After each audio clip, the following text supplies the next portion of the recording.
Wow, karibu sana mwareli wa Farodhi wa Thayo TV.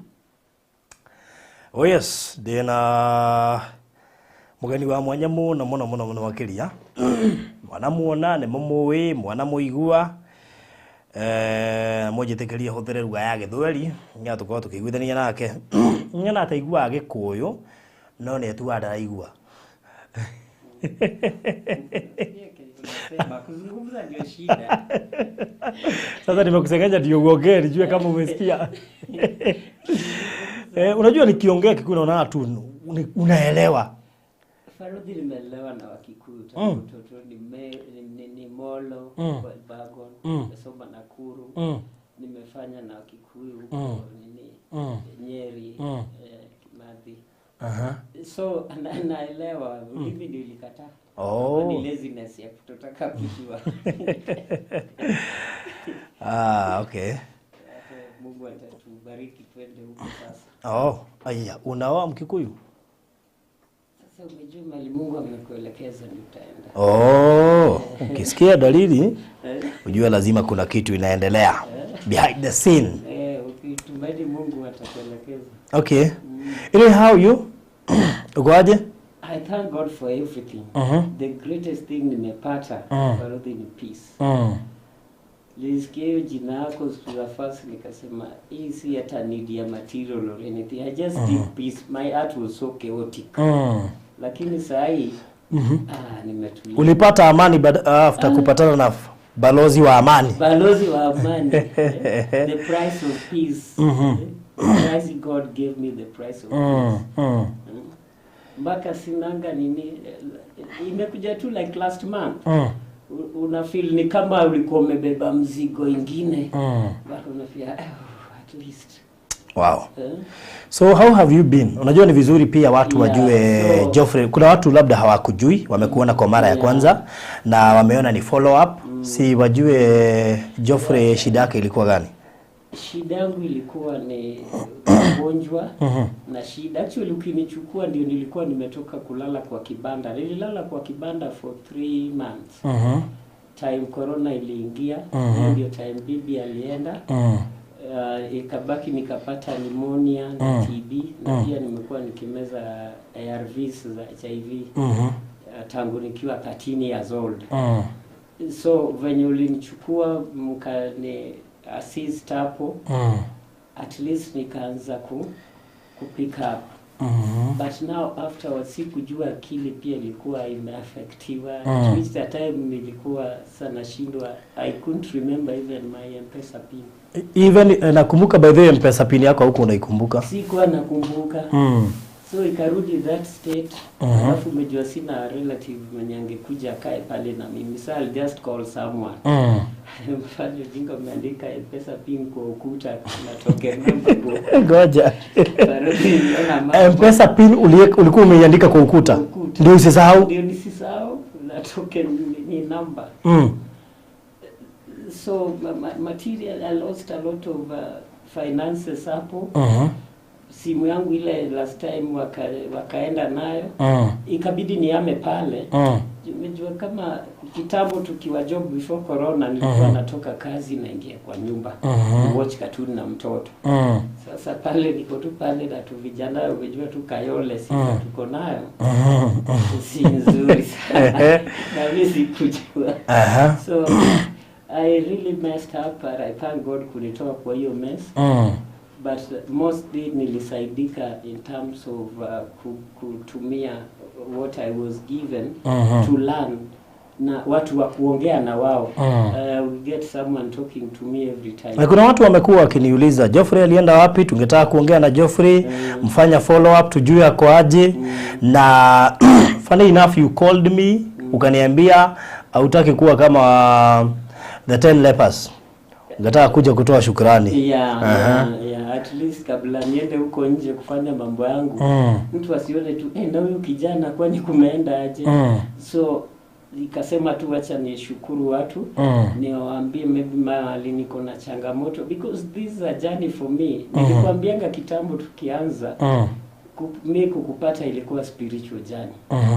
na really the spiritual journey. So I have to keep on moving. Nimepata my Jesus tribe na mimi naendelea mbele. Yeah.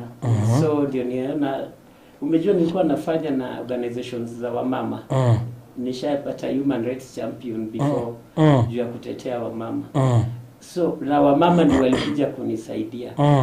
So God had a plan. But then most of the people wenye walikutumia pesa na kuongea na wewe ni wamama, kuku-encourage, kukulipia nyumba. Wamama, sikumbuki jina ya one or two. Nashukuru. Yeah. Na najua ni kama wanaume tunakuaga adui yetu. Because it's rare you see men helping those people wenye huwa analeta hapa. Na ukiwaona you will just see the few of them. Sijui kama unakumbuka siku za mwanzo when I met you, nilikuja actually ndio nimekuja after kukaa hii area ndio nimekuja kujua mahali tu nilikuja kukuona. Ni pale junction uingilie hapo. Uingie kidogo alafu uingie hivi hapo ndani. Nilikupata kwa kanyumba kalikuwa kameisha kabisa. Ulikuwa unakaa maisha ingine, yani you were so lonely. I remember kwa hiyo interview hata kuongea ilikuwa shida. Haukuwa unaweza kuzungumza. Ongea 2 minutes kama sijalemewa. Yeah, but I thank God. Ongea. Naweza tembea because before I used to walk from Saika to town mguu. Sasa hii at least zinarudi venye zilikuwa. Bibi alipotea kabisa. Bibi aliniambia na niombea nipate bibi. Sasa nikamwambia Mungu anipe bibi. Bibi alikuambia na kuombea upate bibi. Akia nani? Hii maisha nao ni fadi. Familia alimuomba Mungu atapata provide. Lakini utapata tu, haina shida. Utapata tu. So alitoroka sababu ya shida. Ile ni shida. Hata pastor wao was my friend. Aliniambia wewe unaenda kupoteza akili, wewe ametoka juu ya shida. Kwa nini hakutoka ile time ulikuwa unaenda facilitation unampea pesa afanye budget? Anaenda saa hii yenye mambo imeharibika. Sasa akaniambia wachana na huyo. Because it was 2018. Yeah. So maisha yako imebadilika vipi kutoka wakati tulikuja kukuona na kutafutia usaidizi? I remember by then hata huku unataka kuonekana kwa TV. Yeah. Huku unataka. Na shida ilikuwa nini? Sina kuambia self esteem yangu ilienda chini kabisa. Like I'm trying, niko alone. Nilikuwa nishaifanya na those big parastatals but no development. Naona ni kama kila mtu ni kunidanganya. So I was not at peace. Ndio nakwambia I was not at peace. Singa kupigia ati nikuje studio juu nishaenda mingi.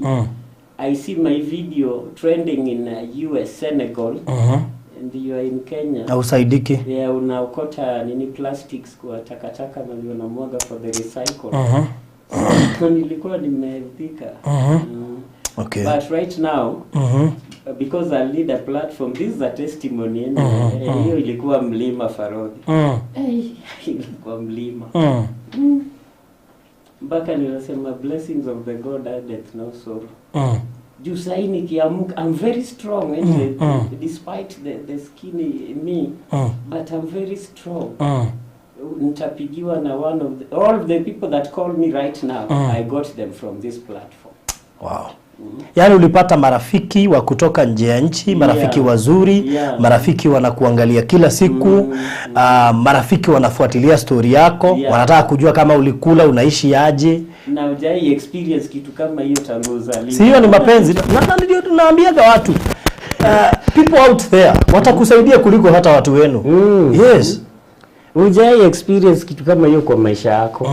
Baka mtu anakuambia you're very strong, I love you. Auamini, but nilifika mbali sasa with these ones, ikaona these are true Christians. Yeah. Uliwahi omba labda usaidizi kutoka kwa watu wa karibu sana kwako, na funny enough kuna watu wao hawako wanataka asaidiwe? Mara mingi na venye mlinisaidia tena ndio wananitumia vijana wanakuja kunichukulia vitu kwa nyumba. Mara mingi kabisa. Hata daktari nikienda hospitali nakumbuka there some group ilikuwa sasa huyu hata amalizi wiki mbili. Na nikiwa mdogo primary venye niligonjeka HIV. Sema sasa huyu anaenda shule, huyu atafiki 18. So you know, if you remember, how did you came to know your status? Status ilikuwa boarding Loreto na Nakuru.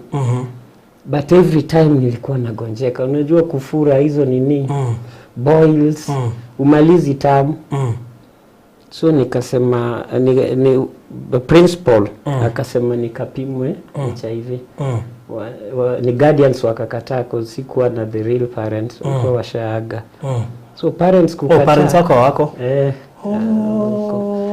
So the guardians kukataa ati sina hiyo ugonjwa. Nikakaa tena ndio ikani affect meningitis na TB, ndio ikaharibu macho yangu. Though ina improve. Unaona ukiangalia ukinifinya simu unaona ukiiweka hivi. Yeah. Kitabu ilikuwa hivi, hii umejua iko dull kabisa. So hiyo ndio time. Lakini ukiwalk unaona mbele. Ni asi mbali, lazima uwe karibu. Yeah. Okay. But I'm managing, I've been managing. Mbona hauna miwani? Miwani waliniambia ni nerves zile haribika, miwani iwezi correct. Yeah. Na iwezi ikakusaidia labda ku-add more light ya kuona? Mtihani ya form 4 ndio nilikuwa nafanya na hizi hand lens. Then I had special papers, so nilikuwa na nini magnify. Yeah. Okay. So turudi hapo, how do you came to know you're sick? Nilikuwa club ya nini, ilikuwa inaitwa the peer club ya counseling. I just decided kuambia mwalimu nataka kuenda nje kidogo kutafuta dawa. Nikaenda VCT. Those days it was VCT. Because nilikuwa nasoma kwa magazine, hizi signs zote nakuwa nazo wanaandika kama mtu mwenye ako na HIV. Students pia mocking. Ule prefect mgonjwa, ule kijana mgonjwa, so I was tired. Nikaenda nikapimwa kwa bure, katokea positive. Si nikarudi shule, nilikuwa nadhani I'll just sit na nijue tu nikaa hivyo. Usiku wa ulali. The next day nikaomba ruhusa nikaenda Nairobi. So kelele tu, kwa nini ulienda, nini ugonjwa iko kwa familia yetu. Remember those days, stigma. Sasa hiyo uko high school. So uliambiwa ilikuja kivipi? Hapo ndio nilishangaa nikasema hii kitu sielewi. Because I'm the second born, first born ako sawa. Second born ni mimi niko nayo. Third born ako sawa. So mimi niko katikati, kama nilitoa kwa mama ilikuwa aje. So the madaktari wananiambia hiyo bado tunafanya research tujue inakuanga aje. It sounded like a mystery to me. Na nilikuwa nawasumbua hii kitu. Nimepimwa mara mingi kabla niamini. But nikasema I have to continue with life. But sikupata hiyo time ya go through it sana, imekuja kuni affect hii time sasa nimekupata after all those years. Ndio nikaanza kublame sasa watu. Nasema ningeanza dawa mapema, macho wangekuambia mapema.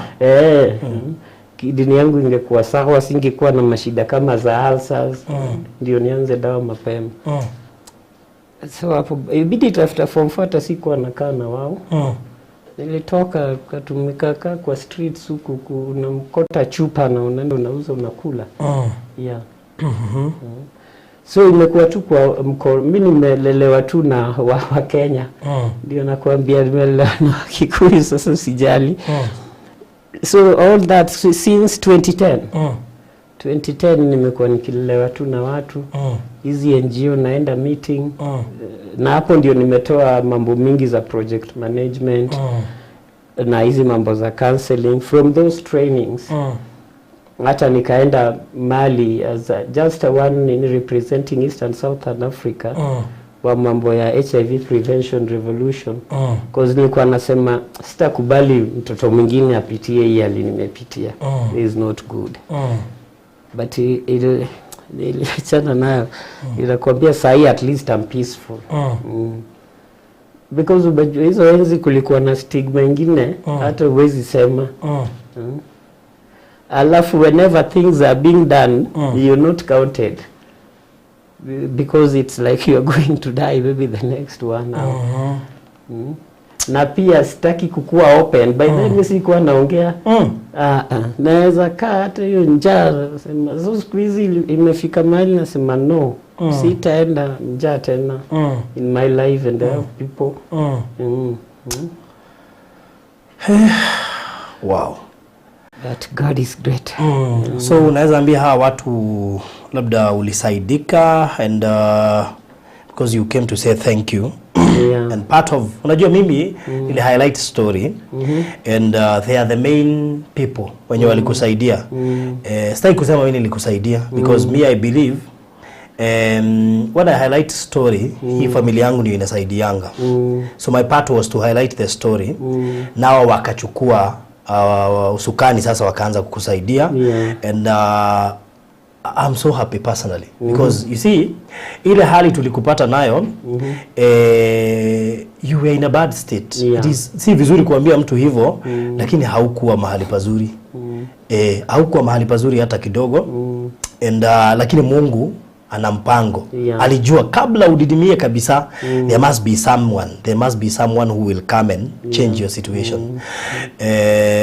Wale hawakuona video ya kwanza, the very first video, na najua nitaiangalia, nitawatumia link hapa. Huyu jamaa alikuwa tu, yani health yake ilikuwa chini sana, immunity yake ilikuwa mbaya kabisa. But I thank God, nikikuona hivyo and you can walk all the way from Kayole na unakuja, I feel so okay. Kwanza ni kupata peace ndio upone. Niligundua hivyo. Hata ukimeza dawa ngapi na uko peaceful, afarudi upone. You have to be peaceful first. Kweli. So cha muhimu ni peace. Peace kwanza. Wewe usijali so and so did this. People will continue doing, they won't stop whatever they are doing. That's so nice. Unajua what makes me happy leo hii si kutajirika because utajiri COVID ilituonyesha ni bure tu. Haiwezi kukusaidia wakati kuna shida kama hiyo ilikuwa imekuja wakati wa COVID. Ukiangalia Ukraine sasa hizi kuna vita. Unaweza kuwa tajiri na utajiri wako umalizwe na siku moja, lakini peace of mind and health they are the most important. And that's why today zile vitu zote mimi hufanya kwa maisha yangu. The reason as to why ile role kubwa na play ni ya kusaidia, it is because I value someone's life. Si mimi nilikuumba lakini at least mimi nikiona mtu anaishi na anaisha maisha mazuri na ako na amani, I feel happy. And ningetaka niambie labda members of your family, juu unajua wengi wao wanatufuata because we are speaking in a language that wanaweza elewa. Ni vizuri tuwaambie wakati kuna shida, because I have seen that one happening pia kwa watoto walemavu. Unapata mtoto amefinyiliwa, hatolo wangu nje, amefungiwa na ngojewa afe. Hao watoto ni watoto kama sisi. Mtu yeyote, because like your case, sio wewe ulitaka kugonjeka HIV. It is not you. It could be hata wazazi wako labda ndio iliwaua, lakini haungeambiwa. So you even wonder how when second born, first born hana, third born hana. You were in high school. Si ati ulikuwa na girlfriend or anything. So some of these things, if people can truly understand, nafikiri wanaweza chukua maisha kama tu ya kawaida. Leo hii nikikula na nishibe, sipendi kushiba sana. Reason being, mimi hujiuliza kuna mtu amelala njaa. Ndio niko nayo ndani yangu naweza shiba, but I feel happy when I change someone's life. Nimefurahia sababu pia wewe those NGOs ulikuwa unaenda, most of them ni za kuchange society. Za kutetea wamama au hao watoto wenye hungetaka kama mama ako HIV, hungetaka mtoto azaliwe kwa HIV. So na wewe ukapata mtu wa kukushika mkono. So that is what life is all about. If you can be able to hold like 10 people in a year, ujuange nimevuta watu 10, at least maisha yao imebadilika. That is the most important thing. So kwa wale wote hawakufuatilia yes, pesa zenye alinyang'anywa kulienda aje? Na ningetaka by the way Geoffrey utuambie kulienda aje? Wewe mama, sasa ilikuwa kwanza siku yenyewe nimetoka kwa studio tumeongelea hiyo mambo. Amenipigia simu akaniulizia sasa umesaidika na nini? Nikamwambia hata uko na mtoto ufai kuongea hivyo. Akakata simu. So afterwards achukui simu. Nijaribu kumpigia hakushika simu. Because that money niliona nikimpatia hivyo hata nikilose ama something happen I'll take them and do something. Nikishapona kama bado wewe ni mgonjwa uwezi work with me. So nataka niambie watu kitu kimoja. Huyo mama ni party ya wenye walikuja kuniambia kuhusu history yako. But I always tell people one thing. Mimi nikisaidia siitishangi mtu hata dururu. But there are people who we call middlemen. Mtu anaweza niitia mtu mgonjwa lakini anataka kukua beneficiary. Anataka kukula. So juu anajua mimi siwezi mpatia, ataenda sasa kwa mgonjwa ndio amwambie ni unajua yeye amekuleta kwangu. So utaona aibu uone na mtu akikwambia narudisha next week, unaona itabidi umpatie. But I'll follow the story. Najua kumekuwa na shida ya kufuata story kwa sababu kama mtu hakushikii simu it becomes hard na hujui anakaa wapi. But hata kama hatutakushika because you see at the end of the day you can decide to hide forever. Na tukose kukushika because hatuwezi fanya kazi ya kutafuta peke yake. Tutakwambia kitu moja. Besha ici turutaga cia guteithia ni besha. Unajua mimi usema ni kama pesa yenye iko na sitaki kusema kaurogi lakini hizo pesa they are so risky. Hizo pesa zinaweza zikakumaliza. Because mtu ametoa pesa isaidie na wewe uichukue ufanye kazi nyingine, hiyo pesa inaweza kumaliza. So na sababu najua anatutazama, si ati hatuoni, anatutazama. Ama hata hatuoni, kama hatuoni atatuona baadaye. Ni vizuri tukuambie tafuta Geoffrey, mpigie, ambia Mungu akupe hizo pesa kama ulitumia, mpatie pesa zake because you could, sitaki kusema but hizo pesa zinaweza kukunyima amani. Hizo pesa zilikuwa zinaenda kuleta amani kwa Geoffrey. Wewe ukazichukua. Utapata amani kweli? Huwezi pata. Because unakula pesa zenye hazikuwa zisaidie wewe, zilikuwa zisaidie Geoffrey. And that's why sometimes I do even question those people wenye wanasaidianga na wanakula ama wenye wanapenda kukula pesa ya kusaidia. Hiyo pesa ni kama shetani. Hiyo inaweza kukumbaliza bana. So it's good people be careful. Na ni vizuri ajue tunaweza kosa kukutafuta because we cannot work for you ati tushinde huko tukutafuta. But juu unajijua, please, hata kama utalipa hiyo pesa 20k mpaka umalize, lipa tu. Juu hautaipata amani. Hiyo si pesa ya kukula. Besi hiyo itire ya guo. Ona kafogeta ile one Geoffrey kani gukuheka nyamu. Turoni ya guteithia because me I don't even moisikia nikikupigia tunataka anything. Hizi nikakuitisha anything because when I come to help, mimi najua kama nakuja kukusaidia, nimekuja kukusaidia. Sijakuja biashara. Ni yeye. Mpaka mafuta ama lunch yote nitakula, hufai kunipatia. So when I feel kama huyo na si yeye alikusaidia, ulinibuy phone kabambe si. Nilikununulia mpaka simu na pesa yangu. So kama yeye ni kukuleta, alikuleta hata si yeye alikusaidia, she has no any right na ni mwanamke. Yaani ginya ndio inaruwa wa mwana. Wewe uliona state, si aliona venye ulikuwa unakaa, hata kuongea ni shida. I mean some people are inhuman. But Mungu atadili na wewe na utabeba shida zote za Ochieng. It is so risky by the way kukula pesa kama hiyo na haitakusaidia. So be very careful. Juu unaweza ishi kwa shida na ni juu ya pesa kidogo sana. Lakini hiyo pesa ingesaidia Ochieng vizuri. But anyway, it is okay. Wacha Mungu adili na wewe. Watu wako hivyo by the way. Ni vizuri mjue watu wako hivyo. And you cannot change people. They are like that. So naive. Nilikuwa naive sana. Alitakiwa advance because the guy was so naive, ako mgonjwa. I don't know. But anyway, Mungu atadili na wewe. Na mahali huko, tafadhali, we may not call police. We may not find CIDs wa kutafuta mahali huko. Wewe utatutafuta. Because acha niachane na yeye. Acha Mungu adili na yeye. Inauma wewe, acha nikwambie. Inauma. Yaani hata afadhali hata ukule pesa ya tajiri kama ni kukula pesa ya wenyewe bana. Ama uongeleshe tu mtu uambie nigawie hii about hivi na hivi. Anyway, ndio horo. Gaino mwehokeku. So Ochieng amekuja kutoa shukrani kwenu wote wenye mlimsaidia.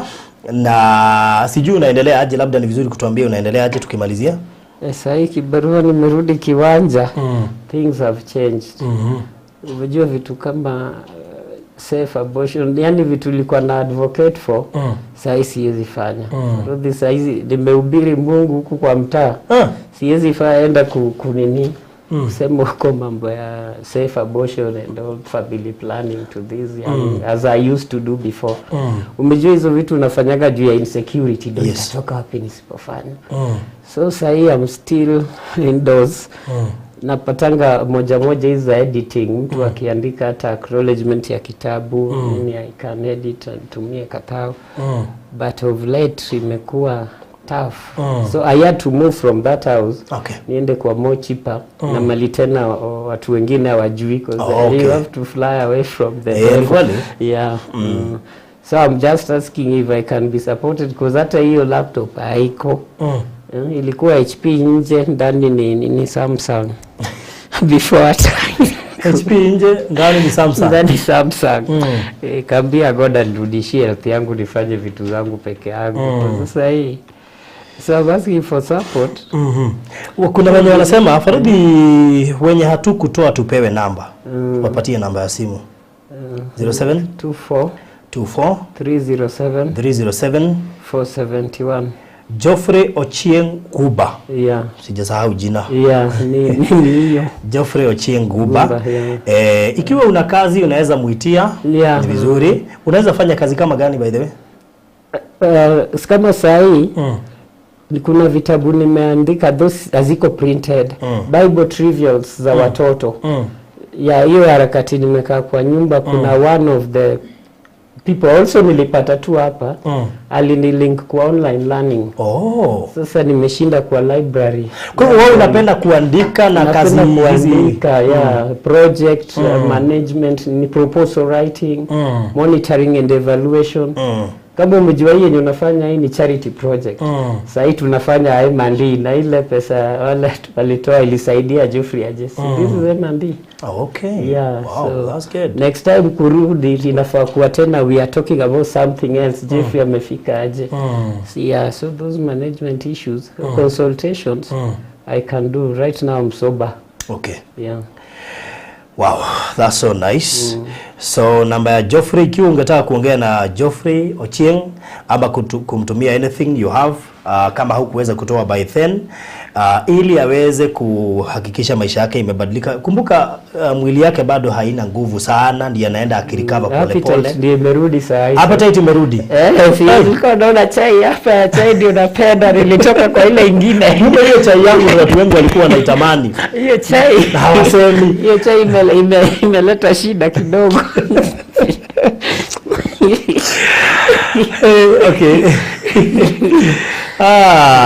All right. So anyway, so ikiwa ungetaka kushikilia Geoffrey ili maisha yake bado izidi kuendelea, nafikiri pia unaweza mpigia simu muulize ni kazi gani anaweza eka ama ni nini anaweza fanya, at least imsaidie because I know he's very bright. This man is very bright. Hii story ya kuandika na Kiingereza si unajua ni they don't know, they know I know it. Ni wale wa Kiingereza inateremka.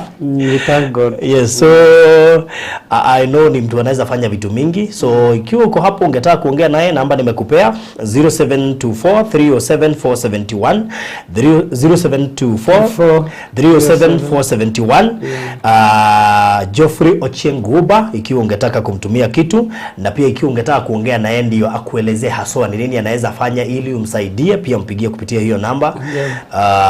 Najua ni mtu anaweza saidika, sababu isipokuwa ni hiyo fault kidogo ilitokana na yule alimleta kwangu ndio tumsaidie, Geoffrey hangekuwa mahali yako saa hizi, angesaidika. But let it be a lesson. Assume umeleta mtu kwa farodhi ndio asaidiwe. Ama assume umeletwa na mtu kwangu ndio usaidiwe. Huyo mtu amekuleta, do not fall into a trap ya kumkopesha pesa ati juu anajua tayari uko na pesa. Because the same thing happened to Kamondo. Kuna time nilikuwa naongea na Kamondo, kuna besti yake alikuwa anamsaidia kupata watu watamsaidia. Sasa huyo besti wakati aliona Kamondo ametumua pesa akamkopa 35k. Na finally alikataa nayo. Ilienda hivyo. Hata mimi nilikopana, to be honest, hata mimi nilikopana the same amount hiyo 35 kwa jirani hapo. Jiwati alinisaidia mali nilikuwa kidogo tu. Though yeye naye ujaribu anaweza rusha 3. So be very careful wenye mnasaidiwa, msianguke kwa trap ya kuombwa pesa kwa sababu tayari anajua uko na pesa. Be very careful, hii ni maisha, because hatutaki urudi mahali ulikuwa. So nitaendelea kuwafanyia follow up za watu wote wenye tumesaidia. Wacha tujue status yao wako aje, maisha inaendelea vipi. Very soon nitarudi kwa Hiram tujue pia nakaaje, maisha iko aje. Pia yuko sawa vile. I happen to be talking to him. Mlikuwa mnaongea na yeye? Haya, najua nitamtafuta by next week. Tutaenda kwa kuna msichana mwingine nilikuwa msaidia kitambo anaitwa Morina kwa Mwehoko, nilipata ameweka kazi. Kuna watu wengi tutawaletea follow up zao ndio tujue mahali tumefika na wanaendelea vipi. And may God bless you Geoffrey kwa sababu ya kuja kutoa shukrani. Na by the way last time pia ulikuja simu ilipotelea wapi tena? Kwa matatu. Uombaga Mungu sana. Unajua kuna vitu vingine ufuata mtu mwingine mbaya. Last time alikuja hapa na akatumiwa kitu na mtu, kufika kwa matatu simu ikapotea. Sina kwambia siku hizi niko peaceful hizo wa visirani asiziolisha. Na unaenda kanisa? Unaenda kanisa? Once. Si uanze kwenda full time. Tutarudi. Tutarudi. Rudi kabisa. Amani sasa ukienda huko amani inapatikana yote. Amani inakuja full time, si part time. Tulikuwa evangelist kwa bana. I don't know what happened. Ulikuwa mpaka evangelist kwa bana hapa tu junction. Ama ni juu ulipotea kwa kanisa sasa visirani zikaanza kukufuata. Lakini unajua wakati mwingine kwanza boma ikivunjika, yani kanisa unaisikianga unasikia ni kama ni Mungu amekukosea. Hapo ndio niliachanga. Hapo ndio niliachanga. Akipole. Hata bibi najua siku moja atakuja kurudi ama Mungu akupee mwingine. Lakini kama yule ndiye wako, atarudi tu. Mungu anipe tu mwingine. Imagine bibi yake alimwambia atafute bibi. Na si mara moja. Sasa bibi yako atakwambiaje utafute bibi? Praise and worship acha naenda. Praise and worship akikwambia atakuombea upate bibi na si mara moja. Bibi yako akuombea upate bibi. Anyway. That person is serious. Anyway, so thank you so much Geoffrey. Namba yake nimewapea. Ikiwa haukuweza kumtumia kitu last time, please use that number. Ikiwa ungetaka kuongea na yeye ujue ni kazi gani anaweza tamani kuwekewa, ongea na yeye kupitia hiyo namba. Kama ungetaka kumencourage, kumtia nguvu, pia utatumia hiyo namba. And may God bless you so much. Asanteni sana akina Donyeka, Roma Makaleb, Juliana Munani, Masekenya, Rose Blessed John, akina Regina David, akina Cecily, akina Waruhi Lucy, Ezekiel Nguyo, Irene Kiguro. Thank you so much. Thank you. Akina Megisesi, thank you. Karo Mushiri, Jenny Rongo, mbarikiwe sana. So thank you so much. Asante na uendelee kubarikiwa. Asante sana. God expand your territories. Mukagenda na mahinda mega andũ Ngai tucemanie rũciũ kũrĩa Malindi. Ngwĩciria ndathi kwĩharĩria nĩgetha ngĩhote kuma gũkũ hwaĩ kana ũtukũ wa ũmũthĩ tucemanie kũrĩa mwena wa Malindi nĩgetha tũkĩrĩkĩrĩrie Daya Pwani. Na wewe ũtarĩ ũraigithia thĩinĩ wa Daya Pwani namba to area yako 0798008008 nako nĩ kwenda map broti cia ngiriga na 50 kuma Malindi nĩ ndagĩka 30 gũthiĩ nginya harĩa mũgũnda ũyũ ũhetagwo Chakama nĩ mita 100 kuma Salagate bypass. So 0798008008 iyo nĩyo namba ĩrĩa kũnyita nayo we ũkwenda kĩa kũrĩa Daya Pwani Malindi kũrĩa tũgakorwo kwa mũthenya wa rũciũ. We ũtarĩ ũraigithia we wanjĩrie nĩ ũkuoya na ũkĩmark harĩa ũrenda tũmanga deposit nĩgetha ndũkahĩtũkĩrwo nĩ project ĩno rĩu ĩrorete kũrĩkĩrĩra. Make sure wa book ũrĩhage cash. Tũreha cash thĩinĩ wa mweri ũmwe 150 na twakwĩhinda rĩa mweri ũmwe gũkorwo ũgĩcirĩha ciothe na nona ũhoro ũcio gũkorwo ũrĩ mwega. So rĩu kĩrĩa ũgwĩka nĩ ũhũre 0798008008 ĩyo nĩ namba itũ kana ũhũrĩre Mr. Maina 0722037721 o inbox wĩtie mafu Dayapwani igithira muthiranie nayo muthenya wa rucio tugakorwo kuo kuria mwena wa Malindi twago tugikuhecio na njira nene muno makiria edi akwo ni kwenda map before tukinyete kuu ni kunjariria na ni handu hega muno British 50 by 100 ni kundu guthaka muno makiria na ni turatwara andu na ndege nigetha magakione gweko wija wa bururi na ni ugurite ugatuhe ritwa ri kwenda tutware kana ni mamu wanyu tutawapeleka huko nigetha ona makiririkanaga muturire-ini ni matwaritwo handu. God bless you and thank you so much.